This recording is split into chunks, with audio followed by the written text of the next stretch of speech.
Hi అండి. అందరికీ నమస్తే. Welcome to SJN garden. ఈరోజు మందార పువ్వులు చూడండి ఎంత చక్కగా ఈడాయి కదా! ఒక్కొక్కటి కూడా చాలా పెద్ద సైజులో ఈడిందనమాట. దీనికైతే మనము చిన్న చిన్న టిప్స్ పాటిస్తే చాలండి. మనకి పెద్ద సైజులో పువ్వులనేవి వస్తాయి. పెద్ద సైజులో మొగ్గలనేవి వస్తాయనమాట.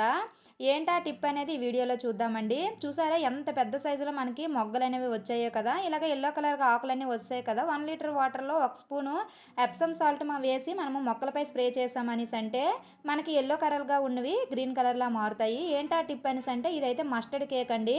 మస్టర్డ్ కేక్‌లో ఎక్కువగా పొటాషియం అనేది ఉంటుంది. పువ్వులు పూసిన ఏ మొక్కకైనా సరే ఇది గనక మనము ఇచ్చాము అనేసంటే మంచిగా ఫ్లవరింగ్ అనేది ఉంటుందనమాట. ఇంత పెద్ద పాట్‌కి ఒక్క చిన్న ముక్క అనేది ఇస్తాను. మనము ఎక్కువగా లిక్విడ్ ఫామ్‌లో ఇస్తూ ఉంటాం కదండీ! ఇప్పుడైతే మనము డైరెక్ట్‌గా మొక్క మొదట్లో అయితే పెట్టేస్తున్నామనమాట. మొక్కకి దగ్గరగా కాకుండా కొంచెం దూరంగా ఇలాగ చిన్న గాతలా తీసుకొని దానిపైన మస్టర్డ్ కేక్ వేసి మట్టితో అయితే కవర్ చేసేయాలి. అది స్లో రిలీజ్ ఫెర్టిలైజర్‌గా పనిచేస్తుంది.